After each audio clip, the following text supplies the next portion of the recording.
It's a privilege, all the panelists, to be with you to hear your insights today. Warm welcome. Now, I'll just give a context why we are calling it Reimagine HR, right? So, over the years, the perception in HR has been record keeping, maintaining service books, maintaining compliance and reporting, right? But what we have seen in the sessions today, right? So much is changing around us. There is so much of digital disruption that is happening, new technologies coming in, right? And it's not about these technologies. It has also brought in fundamental shift in how we work, how we engage. Our workplaces have changed because of these digital disruptions that we are seeing, right? And at the same time, on the other side, there are employees, their expectations have also increased, right? We have younger workforce coming into our organizations. So their expectations around services on HR are also increasing, right? Employees want everything on mobile. They want faster resolution to their queries, explain my pay slips faster, why my leave balances are not correct, right? All these queries are coming in and a faster resolution is expected, right? Now, at the intersection of these, right, with AI and these technologies, the need for greater efficiency and these evolving expectations, right? So at the intersection of these two, there are some challenges, but there are a lot of opportunities also that we can understand and we can unfold, right? And Gaurav has just given a first-hand view of how a reimagined HRMS could be, right? Now let's talk about what are the strategies, how do we reach there, right? How do we reimagine the HR as a function to be able to consume these reimagined technologies, tools that exist for us, right? So, Archana ma'am, I'll start with you.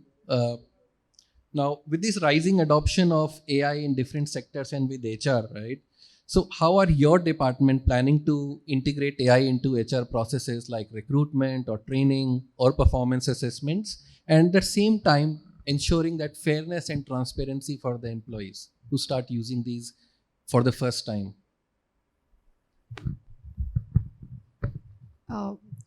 See, this is something we understood that it cannot be avoided.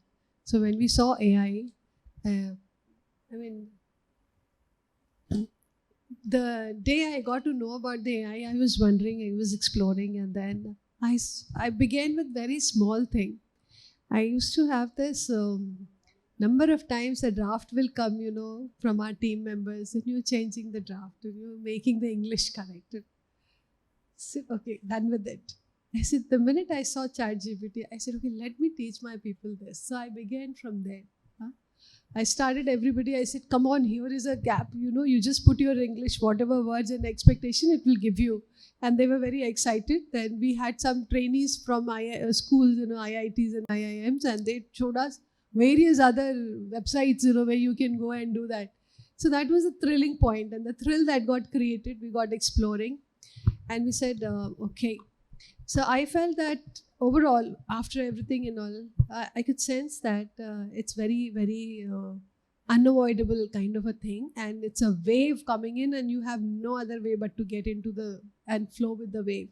So we're getting into HR strategy. Of course, the data which comes in, the way it is going to be aligned and a lot of information available. Recruitment, frankly speaking, in the previous presentations, you have seen everything that these people are proposing, this will be available, that will be available, everything is what I imagine to have it. I imagine a little more, and I think probably that I'll tell you. So getting into a recruitment space, right from the recruitment space, if it just imagine that you have a vacancy coming in which is anticipated and told to you in advance based on the strategy which is going, business strategy which is being planned, the competency which is required, and something tells you, this is where you will find it. This is the kind, when you go into the thing, it's LinkedIn Recruiter or other portals, and if your system can tell you, if your package can tell you that LinkedIn Recruiter, these guys are the one which match your need, they have not applied for you, but they are the people. And if I can reach out to them and see whatever poaching happens, and this kind of thing can be imagined in future. And going by that, see, whatever you will make available on the software and give it to us, probably we will go there and do that. But That is the first step, which I have already started. Last year we started exploring. This year we've already rolled out some software where we have all of these things. So that going on a recruitment, and also how the cultural fit, what kind of cultural fit he would be or she would be with my organization. To that extent, when he joins in and the onboarding happens, imagine if there isn't kind of a companion, AI companion with you, showing everything which is there, which you need to know with your role, and getting you acquainted with all the people who are already there in the organization, giving you specific things, something like, whose hobby is what. So you can find your cricket companion, so you can find your library club people. You see how comfortable it becomes for a new joinee. So to that extent, we can think of and go to that extent. And then going into performance. See, performance, I personally believe, doing a post-performance, to me, doesn't make much sense. The whole idea of having performance management in the organization is that the performance should enhance. So right from the beginning, the minute he is doing some job at that particular time, see the candidate says, okay, this is the job you're doing. And as per the assessments at the recruitment time, these are the skill gaps, or this is the strength area on which you position.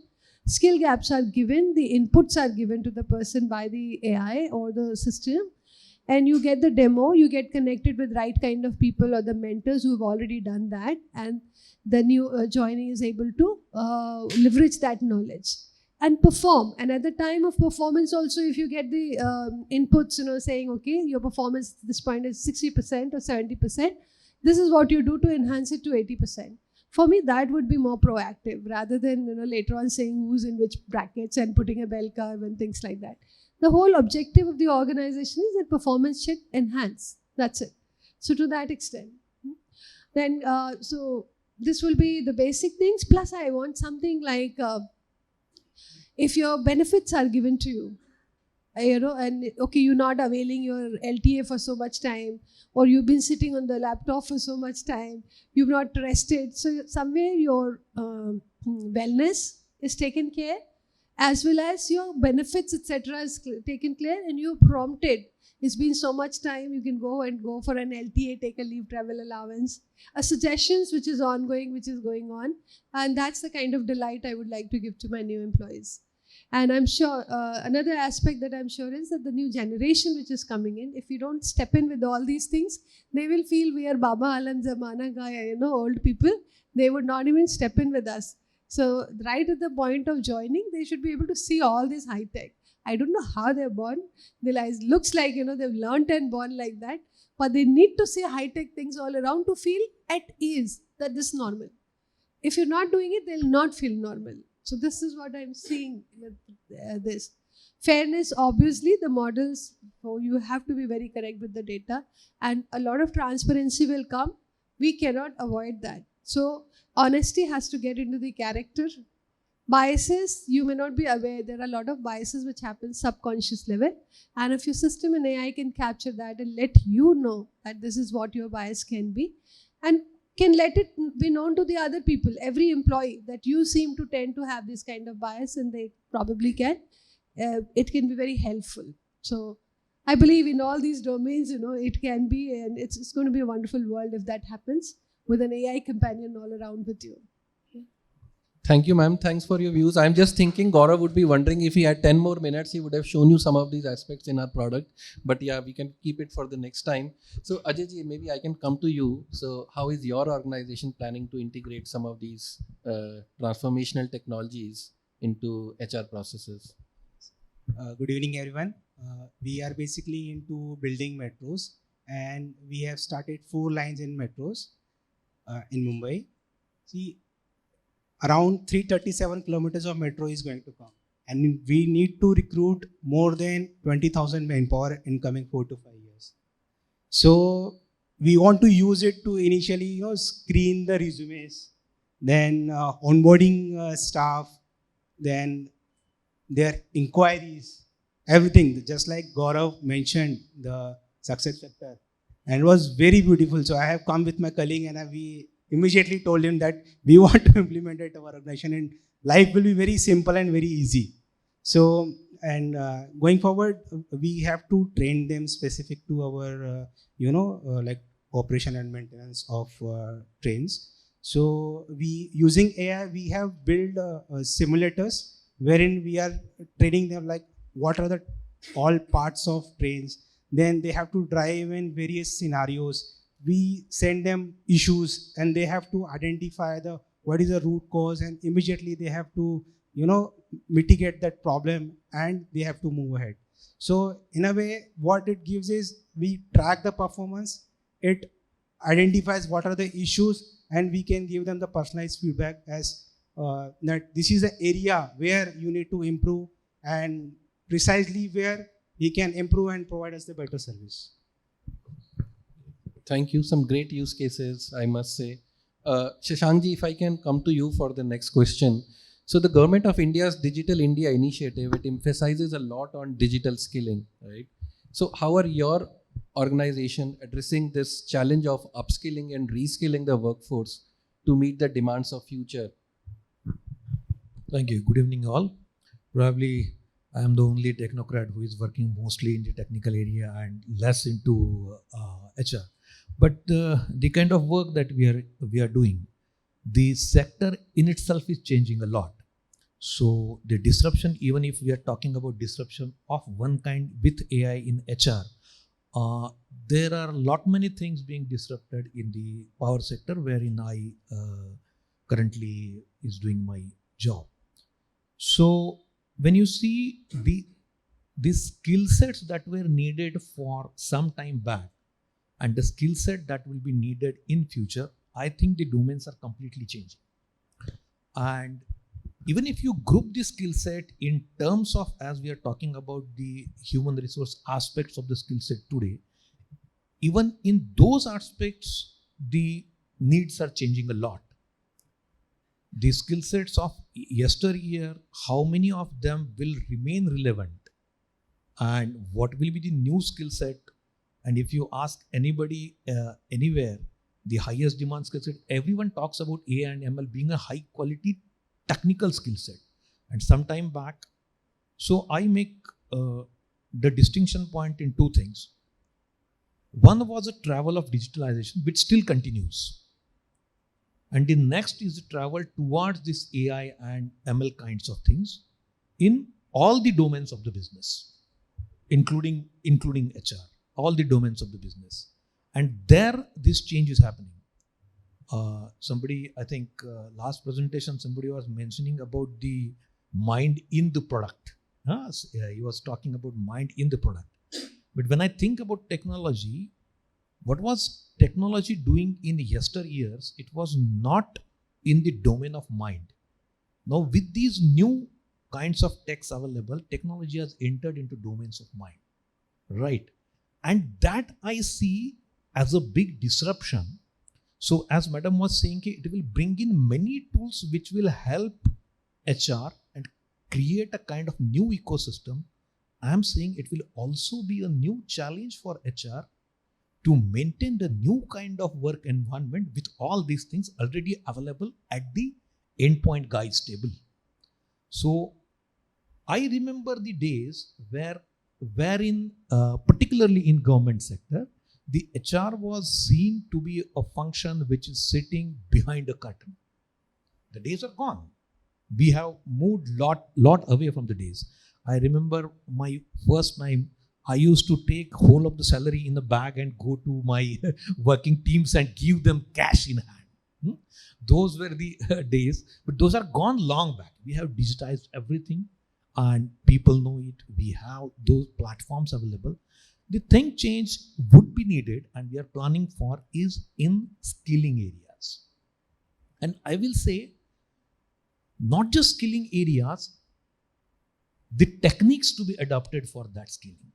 When I talk to particularly the new engineers and think of upskilling them, and when I talk to engineers who have experience of years and I think of reskilling them, I always feel that the methods used to do for both the things for both these people will be different, will be completely different. And there I see maybe some products will be very much useful and the new guys may enter into self-learning at their own paces with these new technologies, maybe in a faster way. And the people with experiences who have some burden of their experience itself with them on their minds as well as with their skills may need some different things, and we are trying to do some those kinds of things within our organization. And I think I see that as a big challenging area, but apart from challenging, it's quite an interesting area that is getting developed. Thank you, sir. And very rightly said. I think while our names of our roles or definitions would have remained same, but if anybody within the room, if we talk about in last 5 years, the tools, the skills that we have been using, that has continuously changed, right?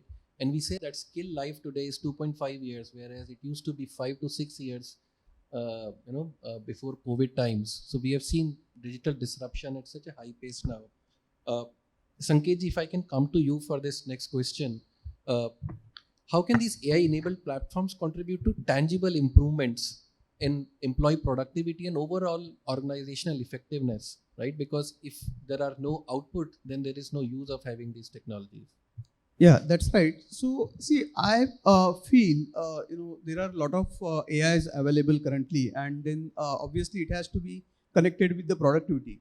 But probably what is missing piece is basically we are talking about generative AI as well as predictive AI. And if you talk in terms of conventional management, you talk above the line activities which are typically succession planning, performance management, and so on.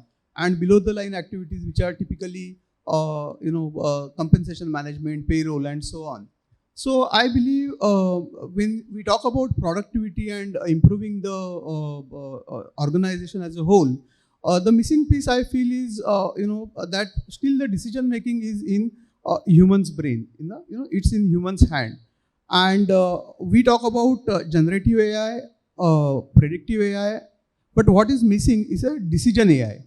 And I believe that still the human being have not been able to identify the decision AI. And I'll just substantiate with some example. So for example, if you talk about performance management system, and right now also what we have seen is that AI can tweak your particular sentence, and even though my performance is probably below average or average, by use of certain ornamental words or professional words, it may look like that, my performance is good.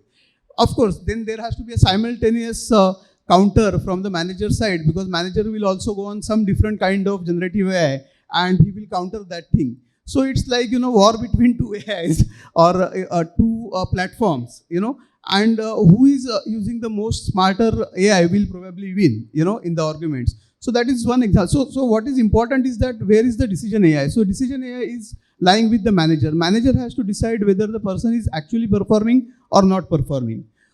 The second example I would like to give is in terms of a simple thing like recruitment, and I would like to just set an example how generative AI, predictive AI and decision AI works. And decision AI is still here, in our brain. So I'll give you one example. Once, the manager has to recruit a secretary, okay, and he goes to a HR manager, and that's a dilemma of HR manager right now also, how we club the different types of AIs and our skills. The manager, the director goes to a HR manager and says, I want a secretary. HR manager says, okay, fine, we will do a secretarial search. The advertisement is rolled out, lakhs of applications come. The director has given particular specification, a female candidate, because there is, they have to achieve the target of 30% women employment. So I want only a female employee. I want from this particular region. I want this graduation. I want this degree, this prior experience, everything. Everything is there. So out of lakhs of database, there are some around 1,000 applications which are shortlisted. So that is the kind of generative AI. So AI has generated some data out of the main database what you have. Now what happens is that the HR manager gives certain tests to those ladies, and then he identifies 3 ladies of which the predictive AI throws out the database. Now there is one single question which is asked to these 3 ladies is what is 1 plus 1? Now the predictive AI shortlists 3 people, basis different criteria. So the manager HR goes to the director and says there are 3 people who are identified by the predictive AI. So, and I can't give the decision because now there are 3 people out of the AI shortlist. So director asks, what is that question? So I asked simple question, what is 1 plus 1? So the first lady is an emotional lady because she answered 1 plus 1 is 11. So how? So she says that there is a man, there is a woman, they fall in love with each other. Okay? So 1 plus 1 is 11. So she says there is 1 and there is 1 and they put together. So it's a team. So it's 11. Okay? So she is a abstract lady. The second lady is 1 plus 1 is 2. So she says that 1 is a man, 1 is a female, they fall in love. So they two make one couple. So 1 plus 1 is 1. Okay? So he says that she is an emotional lady. And then the third lady says 1 plus 1 is 2. So that means that lady is a very statistical lady. So very, practical lady. So this is the predictive AI analysis. Now where should I go, sir? So the general manager looks out of the window and he says, that fair lady with a skirt, I would like to go ahead with her. So that's a decision AI. And that decision AI is there only with the human brain. And that is the dilemma what we are currently facing. So while I feel that there is a lot of things to be done, but with AI you can only go up till one stage, which is one level below of the decision making. And I think that is the way wherein we should use the AI or any digital system and not completely depend. So as someone was saying in this conference that whether you can be a slave to the AI or you can be master of the AI. I think we should not be striving for either of it. AI cannot be your slave, AI cannot be your master. AI has to be your strategic partner. And I think there the success would lie. Thanks. I think two very important things you said, right? One is we are going to see a war of AI, right? So today there is a war between employee and manager on their ratings. It would be war between two AI technologies that possibly might come in, and we would all want that decision AI should not come in because kuch kaam hum bhi karenge. Sab agar AI karega to kya karega? So thank you, Sanket ji. Thanks for your views. Very insightful. Ajay ji, if I can come to you for the next question, right? Government of India's emphasis on digital service delivery aims to enhance citizen engagement, right? So how is your organization leveraging some of these digital platforms to bring in efficiency and accessibility of some of the government services to employees, to pensioners, and to citizens? So for employees, we are using e-office and SAP, from the starting of the proposal till the time approval, tenders are awarded, everything is digitized. So our organization is a complete paperless organization from the employee point of view. And employees are given their SAP system. So if they want to see their pay slips, they want to see their data, if they want to update their data, their performance, their allowances, everything is digitized. So, and apart from that, we are having WhatsApp services wherein a person who is using the metro, is taking ride in metro, he can book his ticket through the WhatsApp.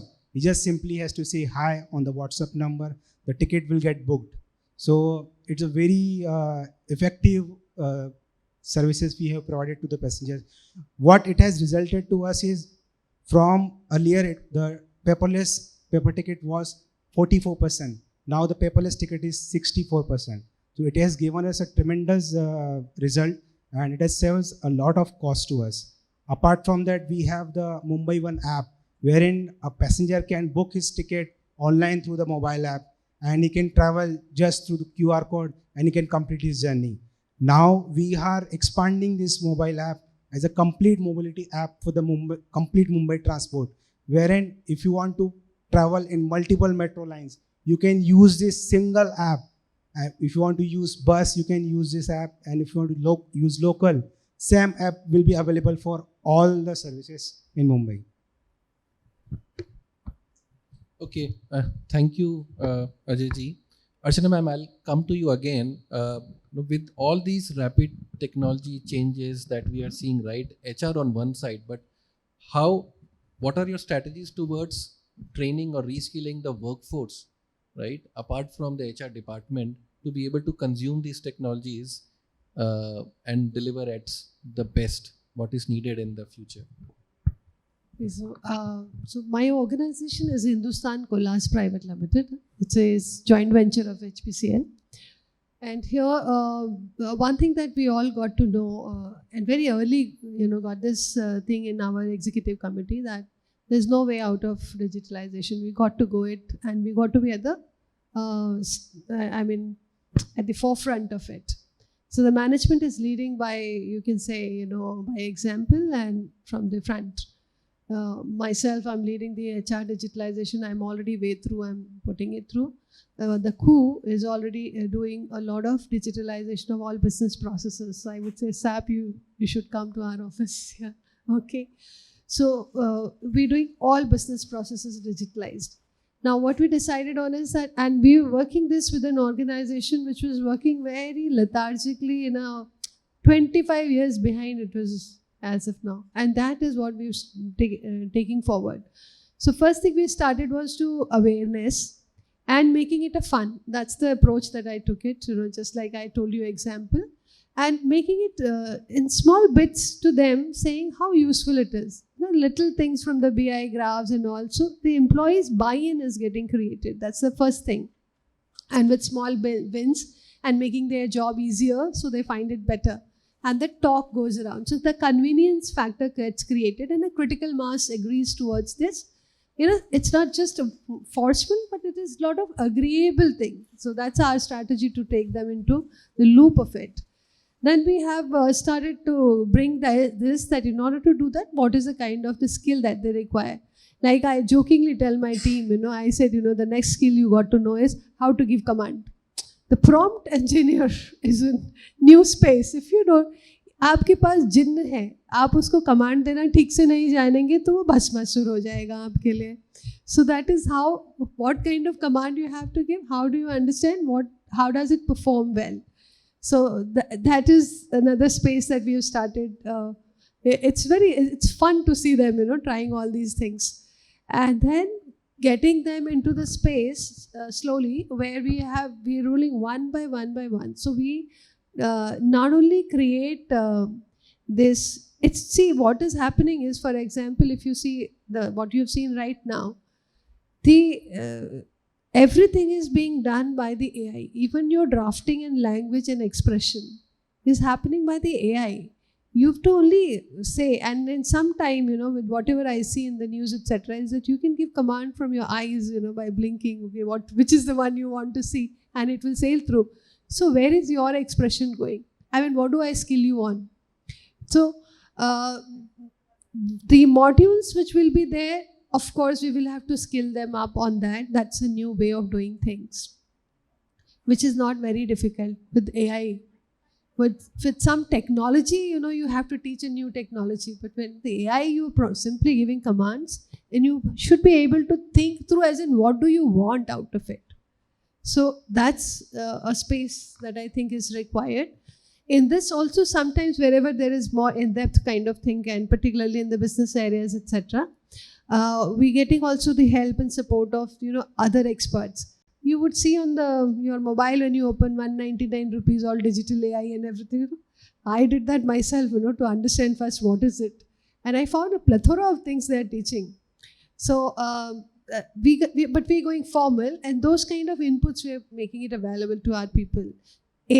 Even higher in age group, and younger people are so freaking out. We don't have to tell them; they come and tell us, okay, this is what we want to do. So upskilling wave has got created there with a new thing. Some kind of experts, definitely, expertise definitely, like SAP, which you see. So this is an initial space. But I would want to also talk about something which is more than that. I'm just adding, I hope it is, okay. It's just, can you see what's happening to the human being? I see that it's becoming a life of ease, lethargy, and you not knowing how to, first thing is you're forgetting, your younger generation is forgetting to authentically express themselves.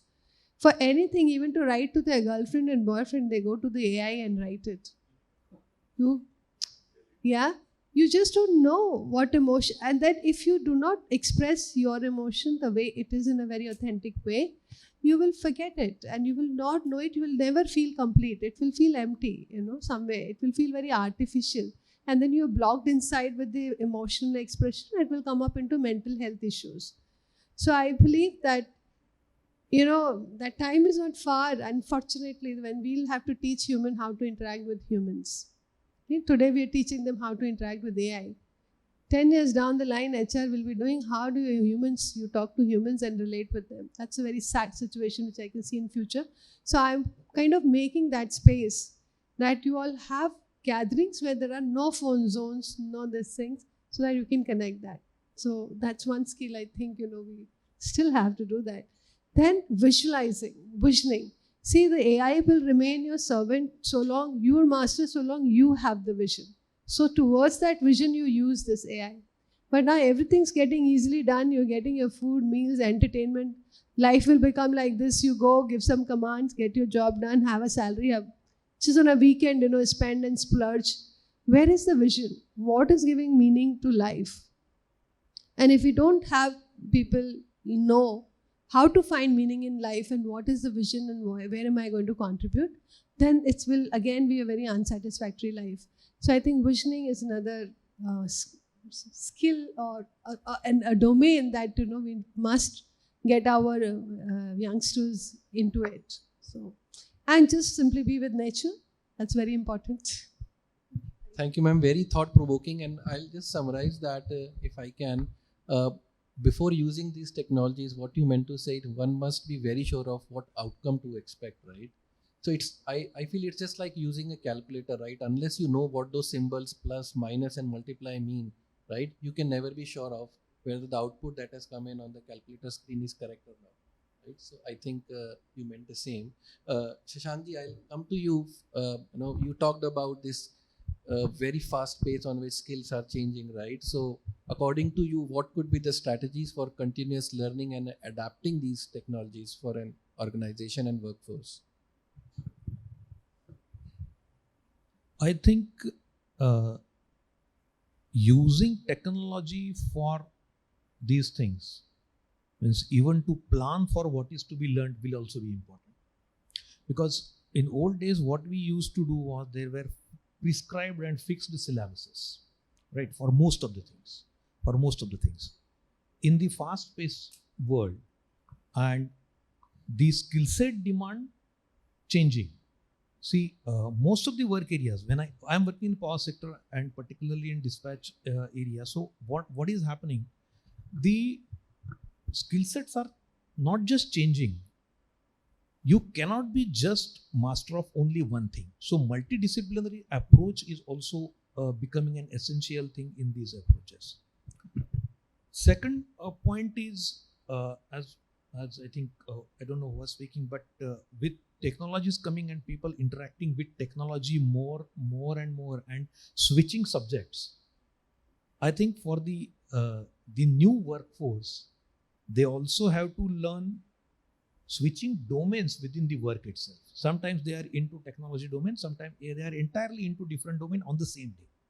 So planning their own learning at a pace, I think AI itself will be useful for that, for particularly those managers who are trying to define their learning paths, part one. Part second, the mechanisms I talked earlier also about. And here I will add one more thing which we tried to do. See, the video learning systems have been there since lot many times, particularly for training the workforces who are directly engaged at work on non-engineering level, at the technician levels and all. There, I think the organization's knowledge being accessible to them through an AI system will also be very much useful. Once the AI starts talking in multiple languages apart from English, right?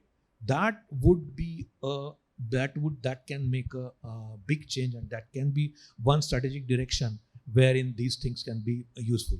Because I was seeing that demo, and there when we see I am interacting about my personal information in the way I want, as if I am talking to somebody who is holding the information, the same thing can happen into technology domain for my works.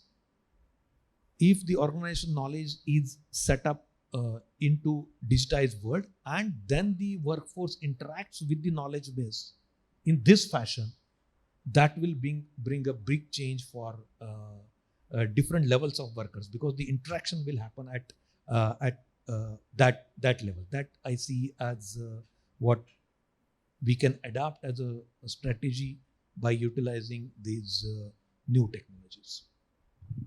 Thank you, sir.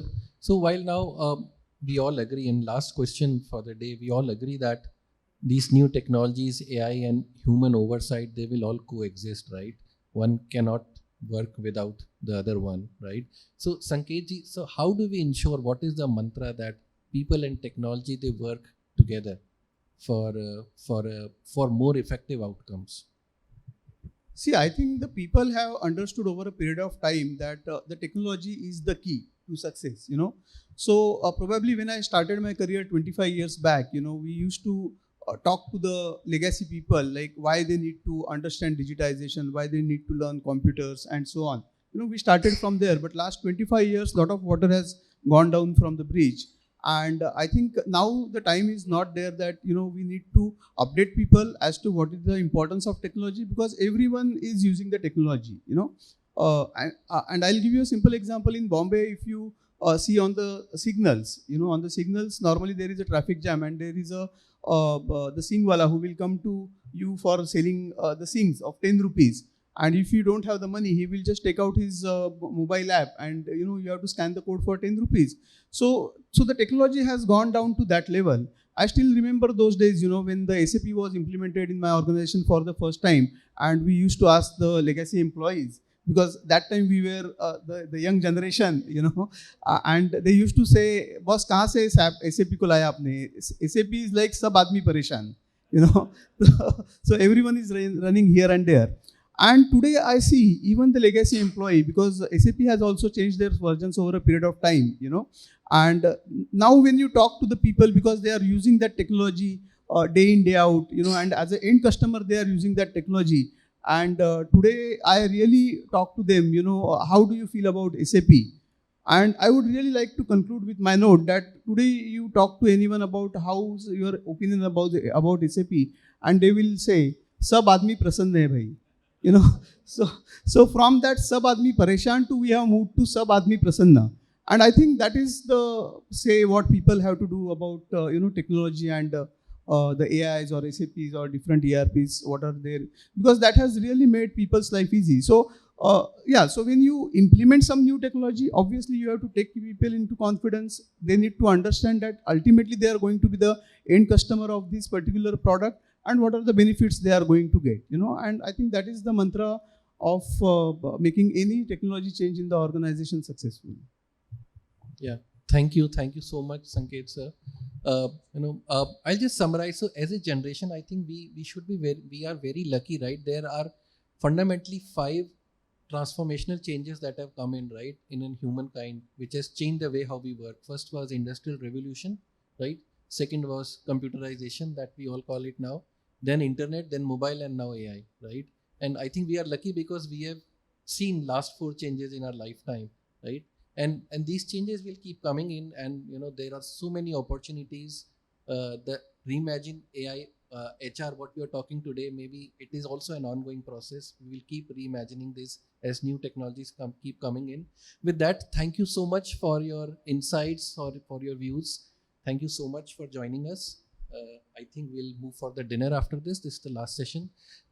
I don't know if you have time for questions from the audience, but the panelists are with us outside for the dinner. You may please approach them and ask your questions. Thank you.